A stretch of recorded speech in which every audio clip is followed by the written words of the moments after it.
Friends? We are so glad to be together, and it is Friday, December 3rd. I can't believe Peter and I were sitting here just thinking it's already December. This is going to be a fun month for us, guys. We've got Winter Wonderland as our theme, and that's what we're going to be talking about today. But Peter, are you with me? I am with you. Good morning, everybody. Welcome to another kickoff week somehow. Man, yeah, they're coming fast and furious, guys. It is fun, and so glad that you're here. If you're here, make sure you type it in the chat. Say who you are, where you're coming from. I'm going to pull up the chat so I can see it on my screen right now. And, yeah, Yvonne, Ariane, Chris, Johnny, Kathy, good to see you guys, and welcome to this good Friday. Everybody. All right. Cher, good morning from Australia. What time is it in Australia right now? I don't know.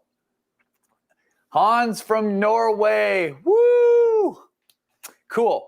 Well, guys, it's going to be a fun day today. And like always, we want to stay on track with time and things like that. So you guys get in here, get kicked off, get inspired. And we're going to do the normal things. I'm going to show you kind of what we're going to do real quick here. And Peter, you can read people off too, bro. Like yeah, Peter, go for it. Read some people off here. Sounds good. Aomi says, glad to be here with all of you. Aomi's here every single time, like every single thing, like clockwork. All the way from Mexico. Yep. Pamela from SoCal, Frankie from Charlotte, North Carolina, SGD from Crete, Illinois. Is that what IL? Awesome. And then we got Monica from the Okanagan, yeah. Annie from Phoenix. Okay, Gretchen, right? From Deerfield, Camino Island. Okay, yeah. guys. So this is what's going to happen this month. Or today. We're going to look at the schedule here. We're going to do a 30-minute demo, and then we're going to end with a Q&A. And we'll be done by about 11:05, okay? So this is December, Winter Wonderland. Now, if you're from Australia, you'll just have to kind of like hold on to these principles, maybe put them into effect later. Or I don't even know if you guys get that much snow in Australia where you are, but that's just the way it is. You know, we got to kind of just play it as it is here. But this is the cool thing. Next week, we've got Teddy Parker. If you don't know Teddy Parker, look her up on Instagram. She's an incredible artist, and she's got some really cool techniques that she uses. And she's going to be with us next week for an interview. I'll show you a couple samples of her work.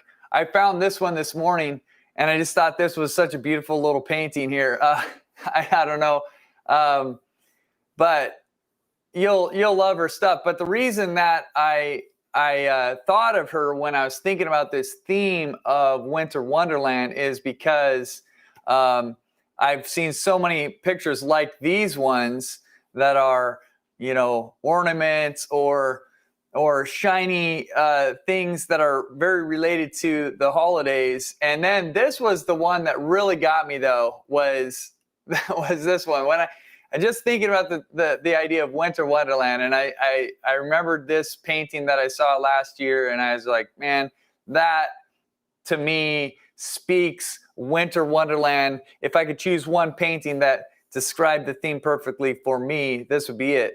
So here's the other thing, guys. I wanted to do something kind of fun for next week. And so spread the word on this. But this is my idea. I have put a bid on one of her paintings on her Daily Paintworks website. And my hope is that I'll win it. And then next week, when we do her interview, I'm going to figure this out, guys. We're either going to give it out next week, or what we'll do is we'll tell you how to win it next week, and then we'll give it away later in the month. I'm not totally sure, but that's my goal. If I can't get this exact painting, which I have bid on, I'll try to get another one. So anyways, super fun. And then, of course, week 3, we're going to have another incredible workshop with Diana. And if you guys have made the last couple, you will know how much you get out of those. Those are quite incredible. And I've seen so many paintings from you that you've done either from the workshop or influenced by the workshop. And so I see that you're doing awesome stuff. So we're going to take a quick look at some of the, I see Diana says, just looked up Teddy Parker and see that she's self-taught. So totally awesome. Like, she is totally self-taught. And the other thing that's kind of fun with her work that you may not know is that she kind of uses acrylic paints, but she also uses house paint, which is a little bit different than the norm.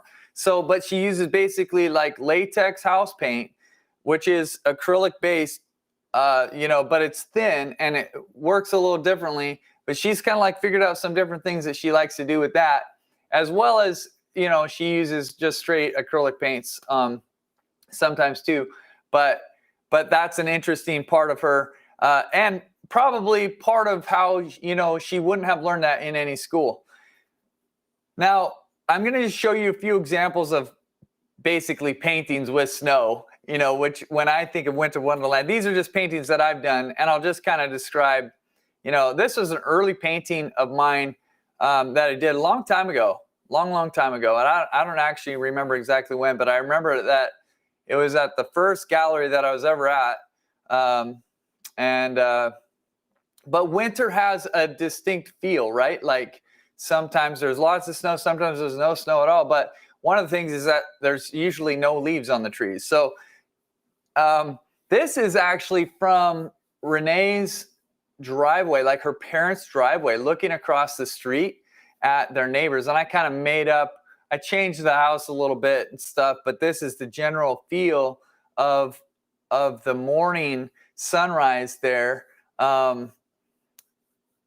So I just love the way that those aspen trees look. And that was like one of my first, well, actually, I based this off of a painting that I did before this, but it was fun to get in. Now, I also love seeing what happens in the city when it snows, because you know how cities are generally quite loud, and there's a lot of motion, a lot of traffic, a lot of sounds and everything like that. But one thing that I love about when it snows in the city is that all those sounds get muffled and there's so much less going on after a big snow. And so this is me walking around, in a neighborhood looking at things. And this was another, I painted this exact alley a couple times. I painted it in the spring, and I've also painted it in this winter season. And one thing that I'll show you guys a little bit here is that I thought was interesting. When I did this, I did it actually, like half of it at least, live at a show at my brother's gallery. So while the show was happening, I went and painted live. But one of the things that was interesting is like there's quite a bit of transparent paint in this, and you can see through a lot of it. And it created some soft edges up here that I really liked. I was kind of working wet paint into wet paint up there, and it was kind of thin and translucent for quite a while before I got into some of the more opaque and thicker colors. This one is also, again, another painting. A lot of these you're gonna see from Indianapolis, but this was like, how you see just unique places and unique settings. This place was like a house under construction or being renovated. And the funny thing was, I painted this and I had it in my studio, and a friend of the person who owns this house saw it and and texted the lady and said, hey, here's this painting. You should buy this because this is your house. And so she texted me right away, and she ended up buying the painting. But that was kind of cool to be able to give it to her because I didn't know who the owners of the house were when I painted it. Now Renee told me that several people had asked about this as it's kind of on the cover. This was after a nice thick, about a foot of snow fell in Indianapolis overnight. And this is usually a pretty busy street, but it was one of those mornings that there was so much snow that only the brave and really necessary travelers were out there. And so it was very quiet that day. I remember this is kind of mid-morning and there was nobody out. I mean, you can see that all the cars are just completely covered in snow. They don't really have even the ability to get out without quite a bit of work. So that to me is the magic of winter when it snows. And there's so many other things that happen in the winter, that related to the holidays, like we're talking about Teddy Parker's art and some of the ornaments and things like that. And I think that totally is fun to paint too. I haven't done it as much, but I love and I appreciate those kind of paintings. And I'm going to show you guys what we kind of what we're bringing to you this month for reference photos. So I hope that you'll find something here that you fall in love with and find really fun to paint. So of course, you don't have to use any of these, but these are here for you. You can crop them, you can use them, you can do whatever you want to.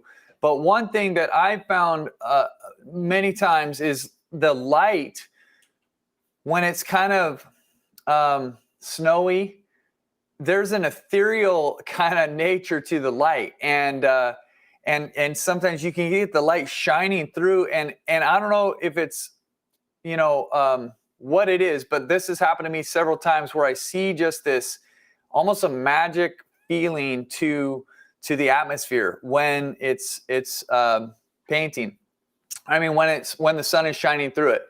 And the other thing, of course, is like we used to have this holly farm really close to our house. It was, I don't know how many acres, but it was all these trees. And the area got turned into a park, and they actually tore down, or they like uprooted almost all the trees. But there's still a few left. And I just love this kind of the berries and the like this kind of stuff that you find on wreaths and interesting, Christmas decorations. Like, to me, that speaks of Winter Wonderland also, as well as, man, the hardy birds that stick it out through the winter, right? You've always got the birds that fly south and they're kind of like, adios, I'm out of here. I'm a snowbird. I'm going to Mexico for the winter or something like that. But then you have the birds that stick around, and I don't actually know what kind of bird this is. This is not my reference photo, but I love this picture, and I just love these kinds of birds that stick close and make it through the winter. So hopefully that'll appeal to somebody too. If you love cities, this one grabbed me because I love cities, and I love the geometry of city scenes and stuff like this. So this is a little bit challenging, there's a lot in here. Of course, you could crop it, you could do different things, you could remove details, but the feeling of this old town kind of city, to me, just grabbed me, as well as the rich colors kind of set against the whites and the neutrals of having all that snow. And if you want something a little bit more rural, a little bit more mountanesque and snowed in, here's one for you right here. This awesome cabin that's just, again, covered with lots and lots of snow. And I love walking. like for me to go for a walk in the snow, there's almost nothing better than that, because that silence that's there and the feel of the snow and the crunch of it under your feet when you're walking through. And if you can find those times when the sun comes through, it's just magical. So again, hopefully this will appeal to a number of you and you'll be able to paint that one. Now, this is what we're going to paint today, guys. So I'm going to jump into this right away because I've got quite a bit to do on this, right? And want to make sure that we get going. So I'm gonna jump into it, and we'll just see what we can do. I'm gonna start my 30-minute timer, and then at the very end we will take. Yeah, I hear you, Nancy. Walking in the winter snow, it's wonderful. It's kind of so that city picture is actually not my reference photo either. That was one that I found on, if you're talking about the one with the red buildings. I was trying to figure it out. I actually probably, I don't know for sure if it was referenced on there, but I found it on Unsplash, and you might be able to look it up. I couldn't tell exactly, but and it's not a perfect picture for me, or what I mean is, I don't know for sure. It reminded me of a place I've been in Chicago, but I don't think it's Chicago. But it reminded me of the feeling. We were there a few winters ago, and there was a place that it reminded me, some of the crisscrossing lines and stuff like that on the buildings with the staircases and all that. But I don't think it is Chicago, but that was what it kind of reminded me of. So I'm going to jump in and start this off. And I feel a little bit nervous here, guys, so wish me luck. Okay, here we go. You got this, Jed. Thanks, man. Thank you. How large of a canvas? It's a 6x6 canvas. Little 6x6 there. And unfortunately, yep. I'm going to take my pen. I'm going to do a quick little draw just to get this kind of in place. I was telling Peter that I felt kind of nervous with this because I've painted this before on a larger canvas, and it took me, I don't know even how long. It just took a long time because it was there's so much in the snow that you can really get into the, you know, the way that the snow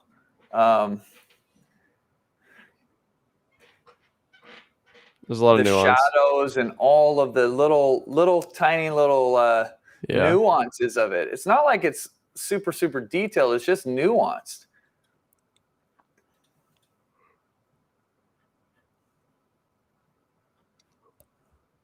But this, if you're paying attention, make sure you pay attention to these lines. The thing to me that was so cool about this, and I kind of think that I knelt down when I took this picture, and that's why it gets so wide here at the bottom. But that's what I like about this scene is the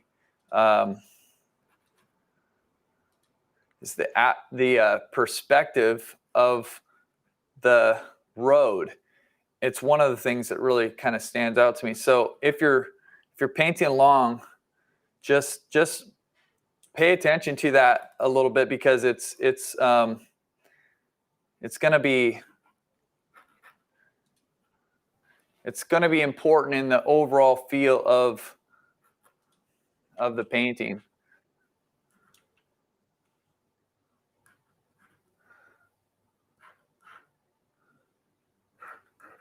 Okay, it's enough for me. Gives me a little bit more.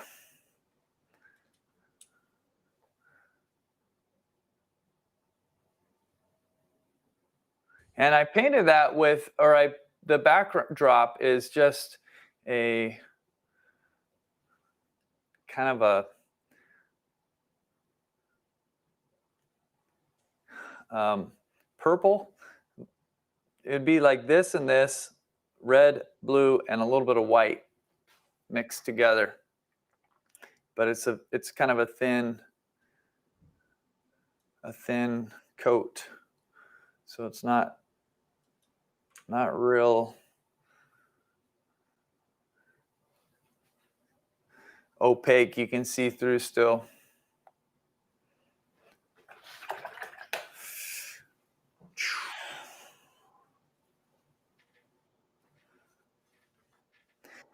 And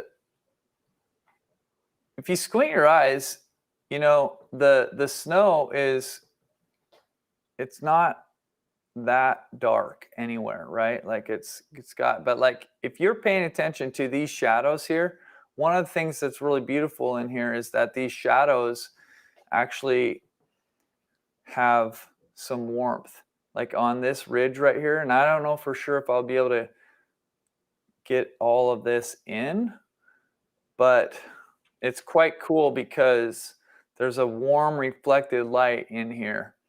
And I'll see what I can do.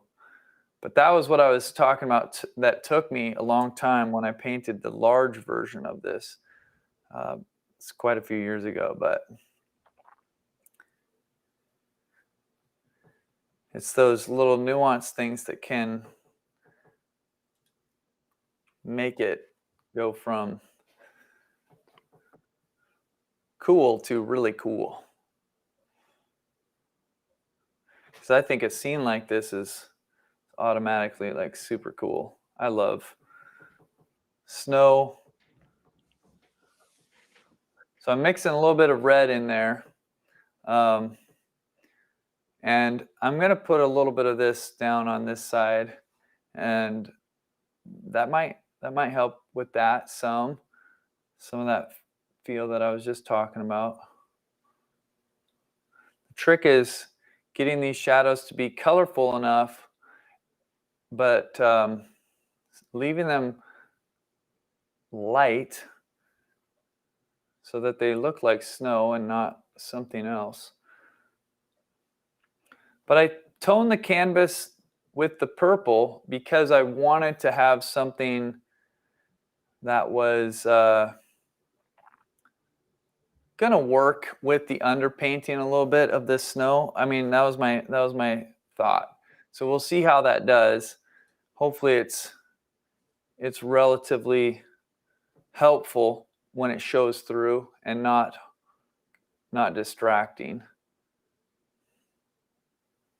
And if you have a color, like we've talked about before, if you've got a color on your brush and you notice it in other places, go ahead and put it down in those other places too. Aomi asks, Joe, would you always paint the base color of a winter scene in purple? No, I wouldn't always, but I just thought about this scene and I was thinking, I think because of the shadow colors and different stuff like that, I thought it would be helpful. I've done it. I mean, it is kind of a helpful color, I think, because it does kind of naturally work. So I'm not against it for sure. I just wouldn't say that I would always do it because, you know, sometimes I might want to paint a winter scene with a black background or, you know, maybe even an orange background. But there's something about the purple that I mean, I think that I've had good success with it in the past, and that's probably part of what influenced me today to want to do it this way. I also love colors as they're relating to a scene in the snow. And that's one of the things that I find pretty interesting and fun about kind of city scenes or buildings is that the color of the buildings can really can really be nice.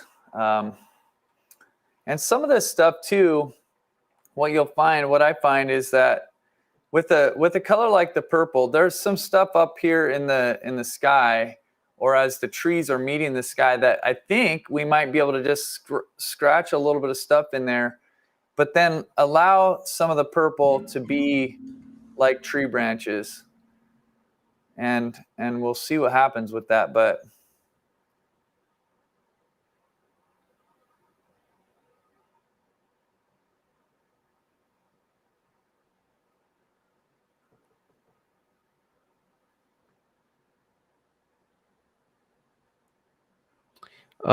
somebody asks, do you ever use Winsor Newton's mixing white, which is very transparent? I don't have that. I do have some paint that I got from a friend, and it's zinc white, and it's also very transparent. So if I need to get a transparent white, that's generally what I tend to go for right there. But transparent whites they're really awesome for if you want to get a nuanced kind of foggy atmospheric feel. It's some of the best paint for you, because it will allow you to do a wash type of like really thin coat over whatever your scene is. Really, you can do it over the whole scene. Now I'm going to grab some phthalo blue here so that I can mix up this. I think I want it for that building up there. For one thing, the house is kind of almost like it's a pretty colorful blue up there. So I'm going to grab a little bit of this. These are kind of my normal. The only difference here is that I have lemon yellow instead of cadmium yellow light. And it kind of mixed in a little bit different green. This is cadmium yellow medium here. But this one that's on I needed to add some more color, and I found that lemon yellow first. So that's why I did that. Are you guys getting into any Christmas music yet? I am. Are you? Yeah. Me too. Yeah, I like Christmas music. I do too, man. I know that it can get a little bit much sometimes for people, especially like by the end of the holiday season, but yeah. I kind of love it, and I don't remember what day it was, but it was actually a little bit before Thanksgiving when I made the determination. I was like, I'm ready for it. I know some people say it's got to be after, but I'm one of those people. Yeah. But hey, you can do your own thing, man. Thanks, man. It's up to you.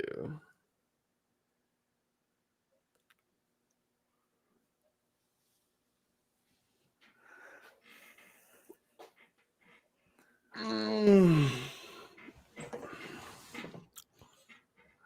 I probably need to make this house up here actually a little bit darker so it stands out a little bit more.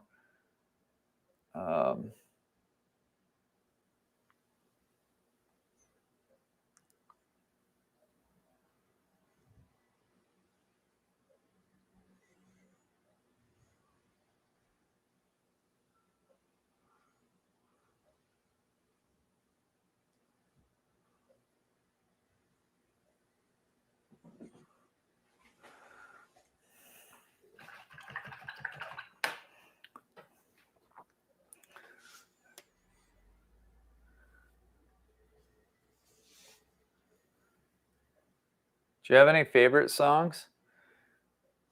Favorite Christmas songs? Yeah.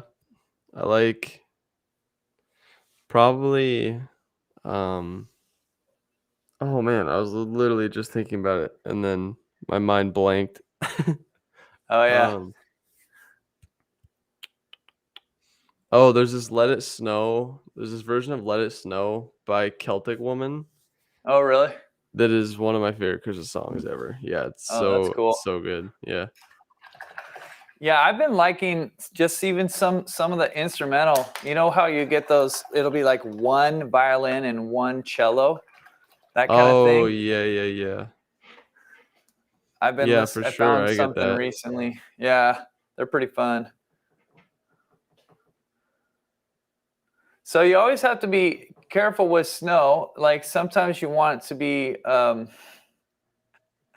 warm, and the option you have kind of is to put a little bit of yellow in it, but then you have to be careful, like it doesn't look like yellow snow, right? You don't want it to turn anybody off too much. But let's get some highlights in here.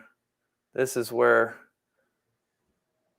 the snow can really be beautiful.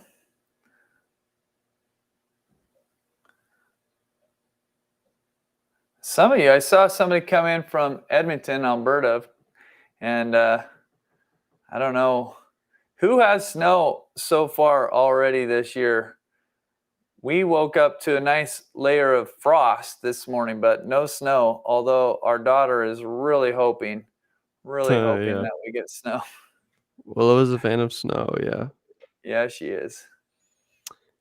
Only listen to instrumental Christmas while I paint as the words distract me, but the instrumentals are soothing.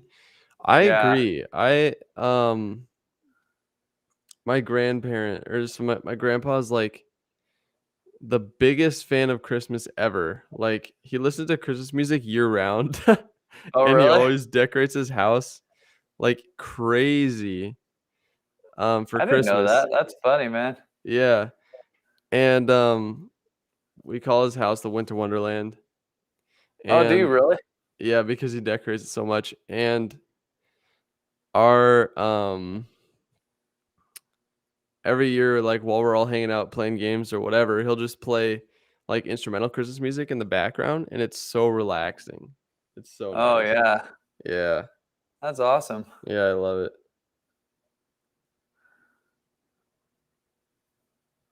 So you're saying at Christmas he plays the instrumental Christmas music, or are you saying all year he'll play that when you're hanging out? No, just while we're there, he doesn't Okay. usually play Christmas Yeah. music around other people. Oh, Uh, gotcha. He seems like the kind of person that would love this theme that we're working yeah, on right now. yeah, seriously, Should have had him on as a guest interview next week. yeah. Talk about his favorite music and what he loves about Christmas so much. There you go. Yeah, but there is something relaxing about instrumental music, that's for sure. There really is. That's kind of the reason that I like it too, because if I'm working, uh, you know, I can listen to a lot of stuff. If I'm painting, I can listen to just about anything. It doesn't Uh-huh. matter. I could be, Yeah, same. but if I'm doing something where I have to think a little bit more about, like if I happen to be writing something or anything Mm, like that, having words is a little bit trickier. I can mm-hmm. zone it out sometimes better than others, but sometimes you just want to have something that you don't have to get distracted at all with. Yeah, for sure.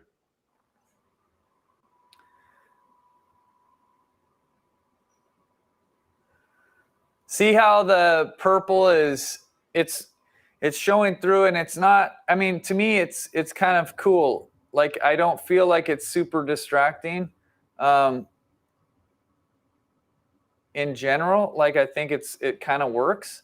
And I mean, you might have a different take on it, but that's kind of why I like that type of color as a background. Because if it was something else that was orange or something like that, I feel like I would want to cover it up faster. And now I feel like I have a little bit of wiggle room with it. But wow, we're already at 12 minutes.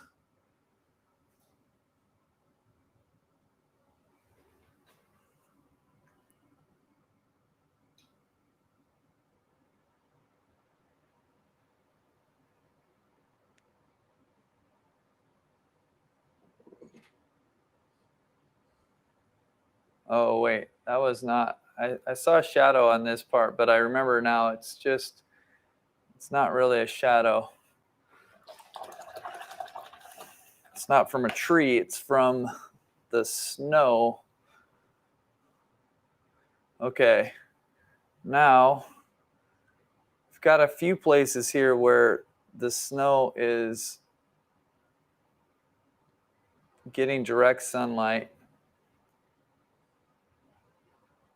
And it's kind of at an angle, and it's really nice and bright and clean.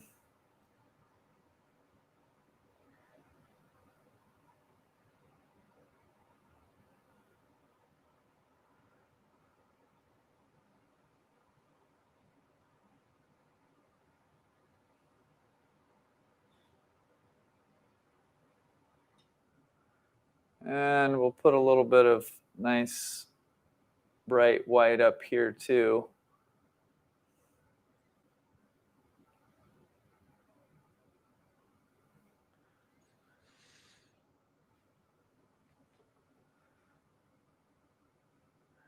And then I'm going to come in and see what happens if we get some grayish color.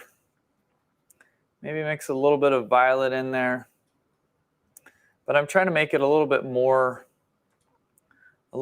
gray than the purple that's on there already. And I'm gonna try to let this stuff show through later as the branches. It's just I was thinking about the color of the purple. I'm gonna let some of that maybe show, but I think we need to have a little bit of more neutral color back here too. Put in a little bit of blue. There's some snow on the branches in different places. And this is where sometimes you can get away with hinting at things without drawing every detail in. You know, if we do it right, we can kind of show that there are trees back here, or, you know, things like this that our brains will put the pieces together.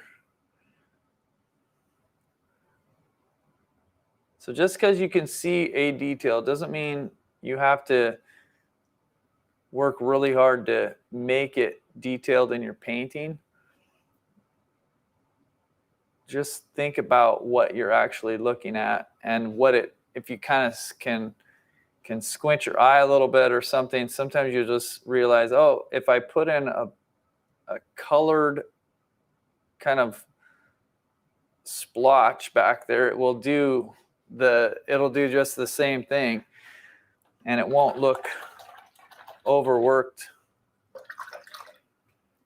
Sometimes easier said than done, but it's why thinking through what your goal is beforehand can be helpful.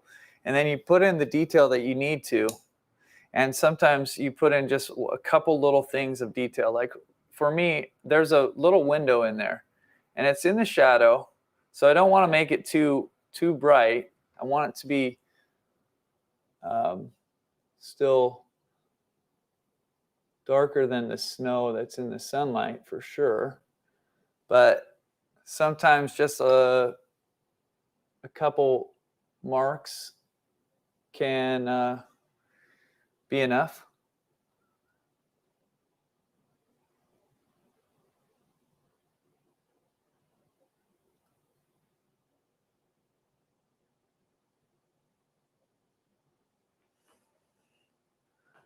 And now let's come in with some sky. And you know what I'm going to do just for fun? I'm going to make the sky a warmer color and make it yellow. And we'll just see what happens with a little bit of that up in the sky.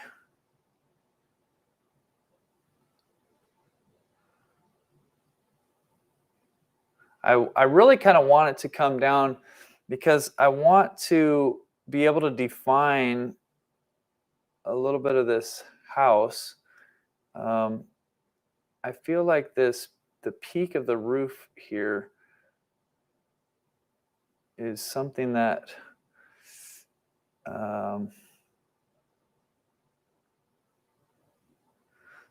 I think will make the scene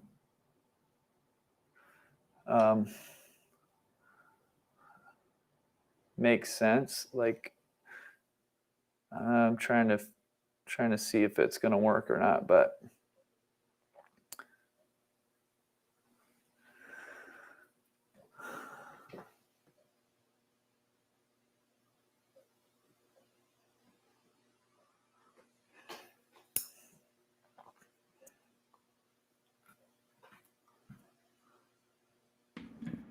I'm smudging that a little bit to soften some of the edges because I kind of came through and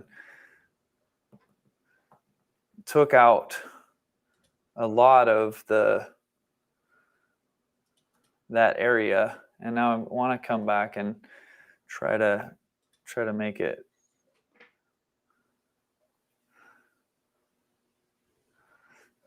a little bit soft and bring back a little bit of that purple that I took away.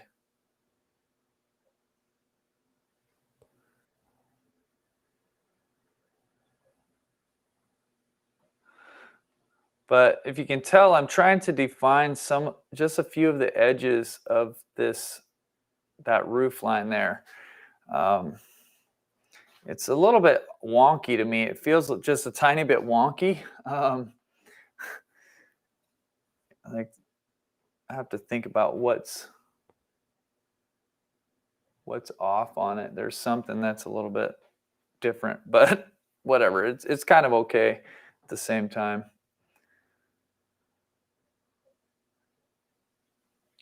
Someone asks, what is the brand and size of the detail brush? Oh, this little detail brush is one that I got at Walmart when I was in Indiana. I was at a paint out, and I realized that I didn't have anything smaller than this. And I thought, where am I going to go? And there was no art store close by. I found a Walmart like within an hour or something, and I went there and I found this set of small brushes, and I thought, okay, let's give it a shot. Let's see what happens. And they actually turned out to be pretty decent brushes from my perspective. And I mean, it's funny because I still use them here after I'm home. So yeah, Nice. nothing special about them, but they do the job. Isn't that funny, Peter? That is funny. Someone asks, am I the only one who struggles with the execution of smudging? I need a class on smudging technique. Oh man, I get a lot of fingerprints. Yeah, smudging is a little bit of an art to know what to put on, what to, like how much to take off or things like that. And I don't know if you can see, but I really am just like, it's a lot of trial and error for me. And so I don't know if you remember talking when I interviewed Linda Wilder, but she was talking about how for her it's kind of difficult for her to teach a workshop or anything because she doesn't even know what she's doing herself. She just kind of She things up. like she starts painting and just lets the painting kind of flow out. Exactly. That's a little bit though how I feel with smudging and some of these things is it's a little bit like just I'm squinting at it and I'm thinking about the shapes and I'm just trying to see what's working and what's not working and if it looks good, I'll leave it. If it needs more, I'll maybe try a little bit more. And I mean the hard thing about that is that's probably the most frustrating answer I think Mhm. there's some technique things that you can definitely, I'm sure learn with smudging, like maybe, just like what it actually means to smudge and like how to, use your finger like that. But there's some of it to me that it feels like I just put stuff down and took almost all of it off. And Mhm. why? I mean, it's so much of it is just kind of like trial and error, seeing what looks good at, as you're putting stuff down. Natalie says the left side of the roof is lower than the right side. Maybe that's the wonky part. Yeah, that is what's wonky. That's at least part of it. That's a good eye there. But you're totally right.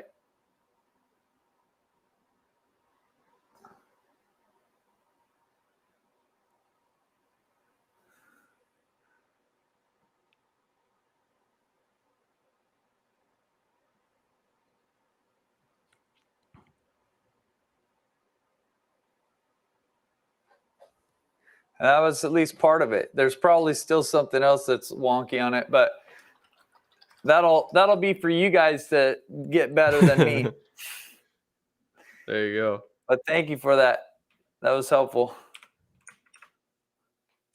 I'm gonna see if I can bring a little bit more of this color in though.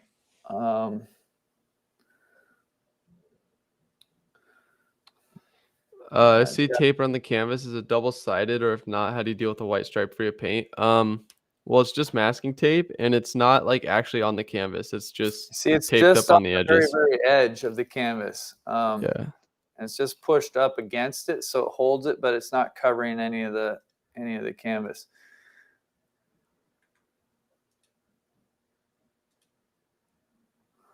Oh, this is a dangerous little test here. Not sure. Not sure.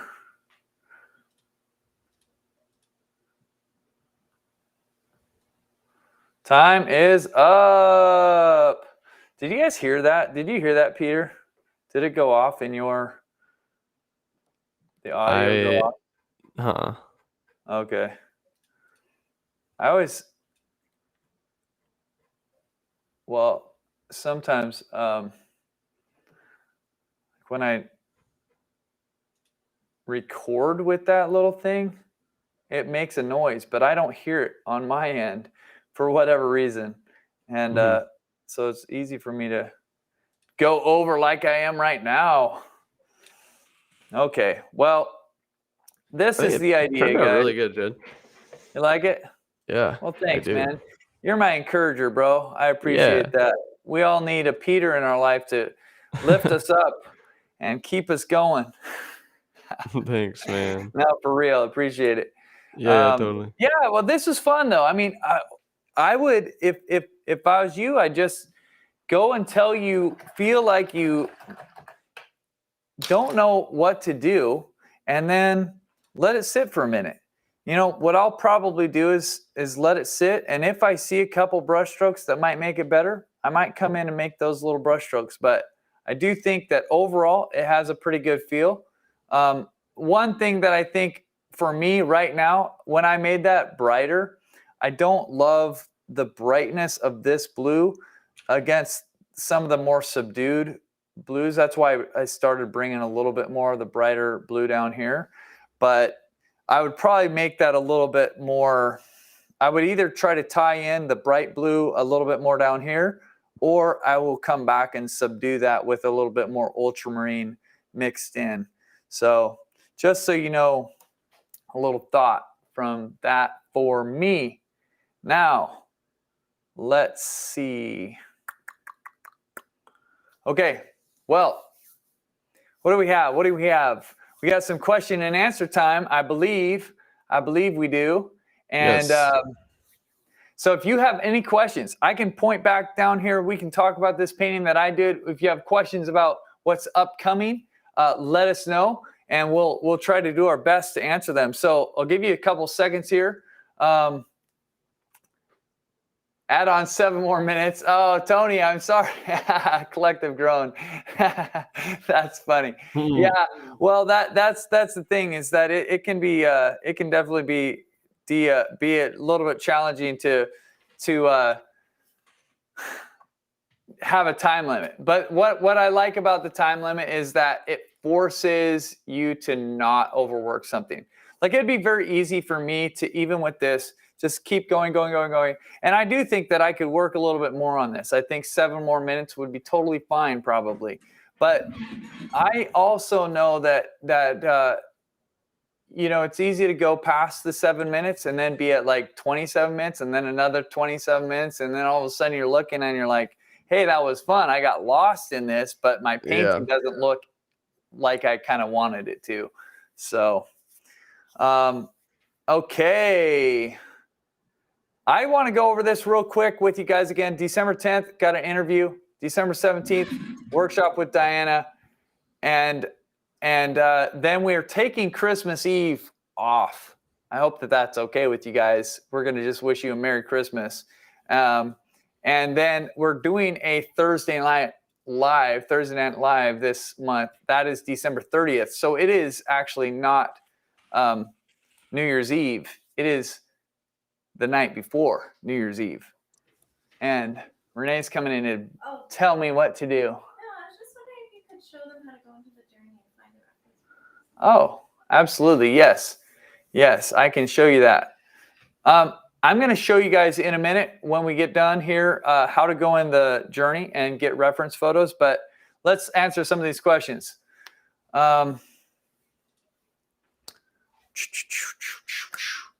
I can see them all, Peter. Do you just want me to look at them and read them off, or do you want to read them off?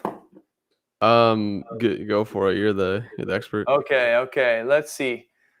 Okay, so the first one I see is looks pretty good, but there's a lot of detail to deal with. Yeah, there is. How do you select random colors that are different from the reference? Okay, great question. So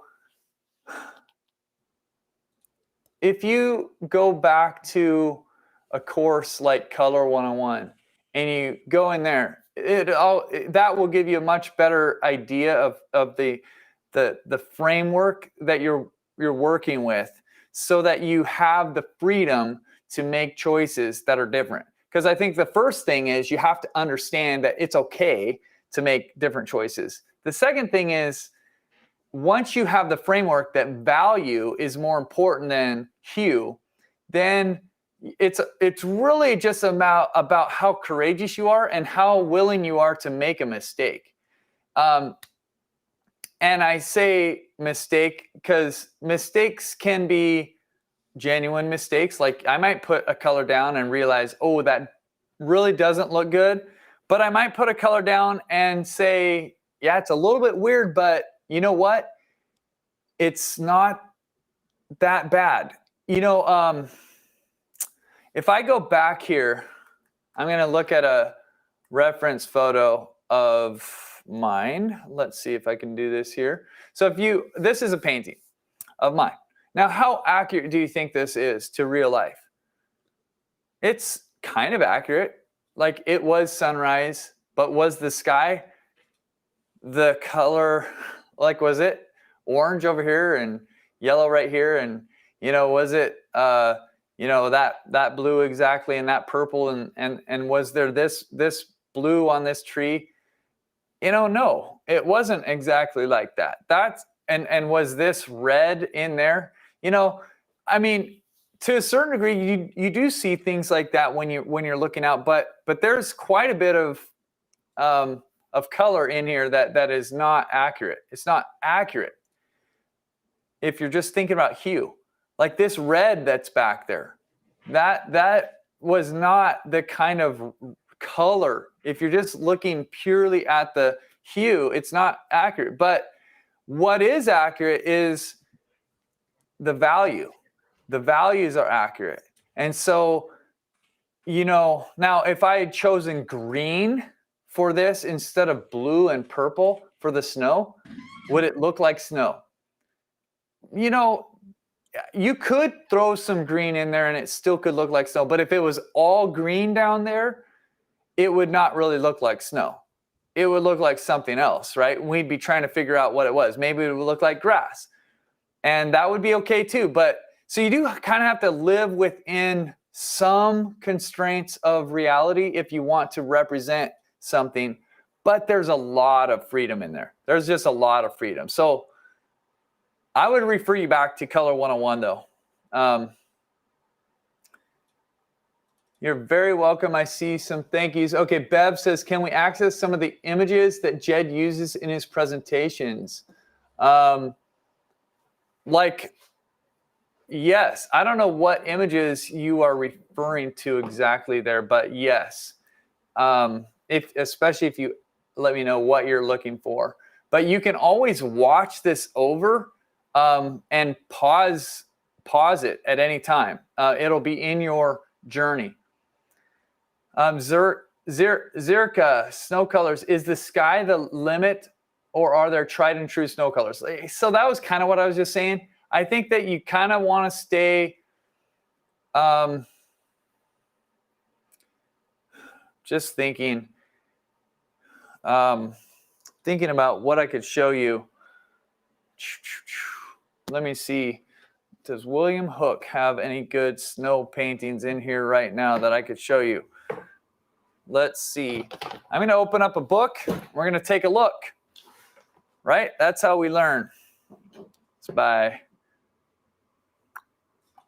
So let's look at this and see what we can learn. I have to flip through and see if there's snow paintings. Okay, this is a really beautiful snow painting, right? Now this is like yellow, kind of a light yellowish white, right? So it's almost got a little bit of an orange tone to it, but very, very beautiful, right? I mean, I think we can all agree that this is a beautiful painting, a beautiful scene.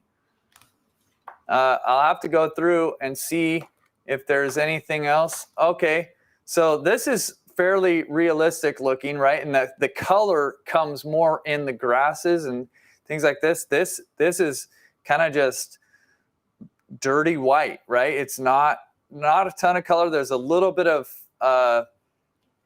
maybe a purple in there and kind of brown. This is blue with a little bit of violet.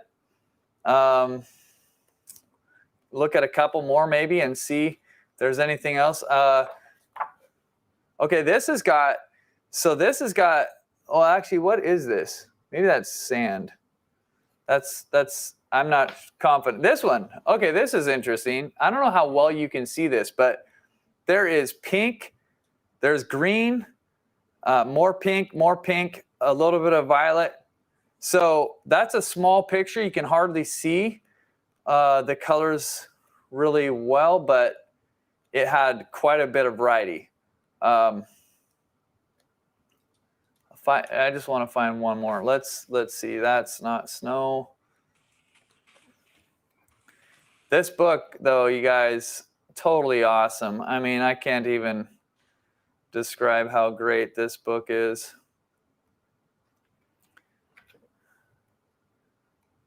Oh boy.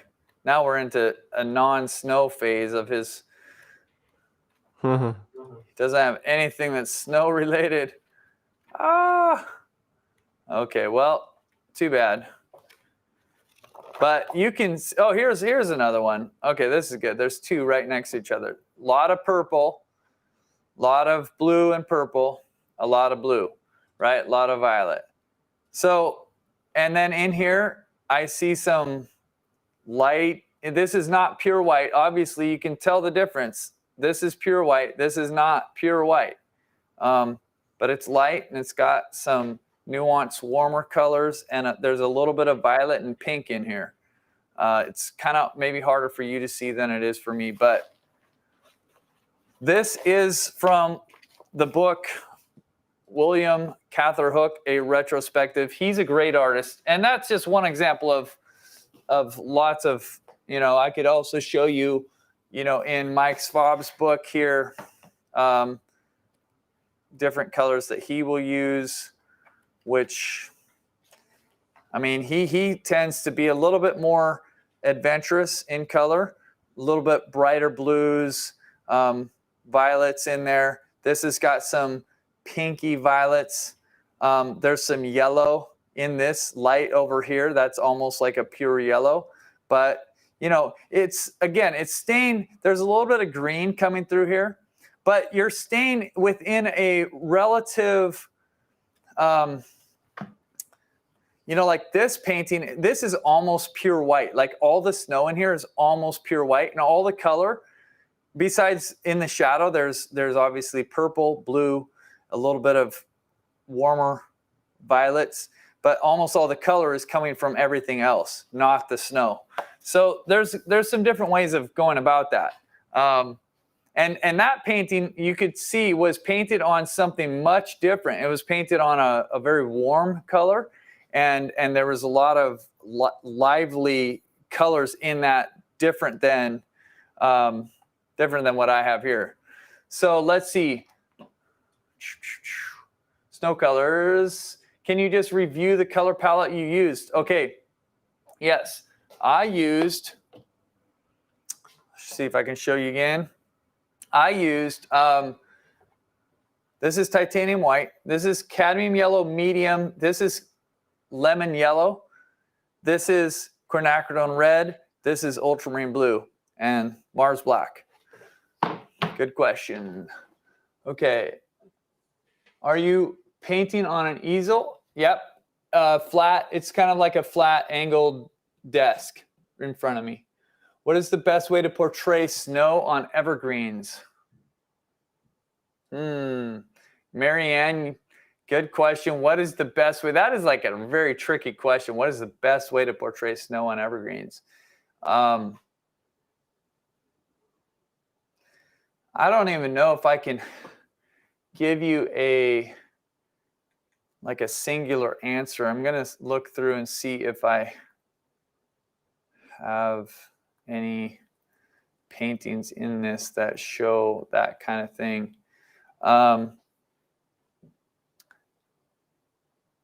What I would say, if I could say anything like offhand, I would say is to just, okay, well, this picture shows some snow on evergreens, but it's not that helpful really because everything just looks white. But what I would say is follow, like you always have to think about where the light is coming from and then think about the contour of the snow and the shape that is there in front of you. That's the main thing I would say. What time is the Thursday Night Live? It is going to be 5 p.m. Pacific time. It's going to be 8 p.m. East Coast time. Which flat brush? Yes, I was using a Catalyst, probably just really dirty. And let's see. Yes. If we use reference images and someone actually wants to buy the painting, can we sell it without any copyright issues? Yes, you can. How do I access the big file of photos in the course? Not the ones you already used, but the general file. Okay. Good question. Okay, so I'm going to do something here. I'm going to go through the last, okay. I'm going to show you the last things here. Okay, again, next week, hopefully, we'll give you more information about this. We'll either give it away at the interview or show you how to win it. Then, of course, we got the workshop with Diana coming up. And then this is December 30th, 5 p.m., 8 p.m. Eastern. That is going to be our twas the night before New Year's Eve. I don't know. I just came up with that today. But okay, guys, I'm going to jump into something else real quick where I can show you how to get onto our site and do some things inside of your journey, like answer some of these questions about where to access. Let's see what I can do. Okay, so oh boy, sorry, I need to close something here.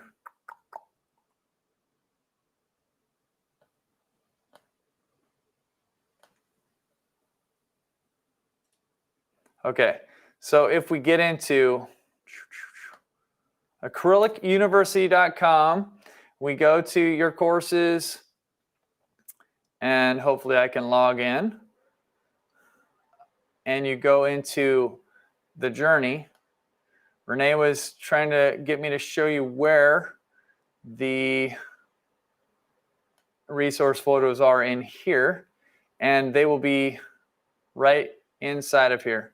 So you can download them all right here. If you're on a phone, you'll go to the very bottom and you'll find it at the very bottom. You can also probably just right click on these and download them straight from there. But that's where you'll find that. Now, if you're looking for the reference photos that are like the big version, you're going to go here to the library, and you are going to go to, let's see, it's going to be on the second page here, Resource Photo Library. And this is going to give you, the whole shebang right here. So you just click on this little thing that says click here. It's going to open up a folder in Drive, and it's going to give you access to all these photos. There's lots in here, okay? So again, that's within your library.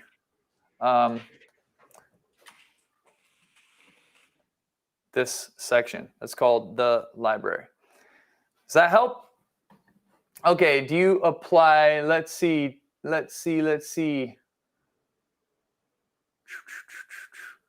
Okay, I am posting my exercise paintings on Instagram. Is that okay? Yes, of course, that is okay. Once again, do you seal the board before you apply gesso? No, I just apply gesso. If I have a board like that I think, yeah. Okay, guys, you are so welcome. Thank you for being here, everybody. It was so fun, and I hope that you had a good time. I hope that this encouraged you, inspired you, and that you will feel like you can really jump into this month's theme with joy. Remember to come back next week for Teddy Parker's interview. We're going to be here at the exact same time, same place, and it's going to be a lot of fun. Peter, do you have anything that you want to say to everybody on the way out? I don't think so, except I hope you guys have a wonderful weekend. And also, if you haven't joined the mini challenge yet, be sure to go to acrylicuniversity.com and check that out. Yeah, I think that's it from me. All right, you guys have a wonderful, wonderful weekend, and keep up the great work.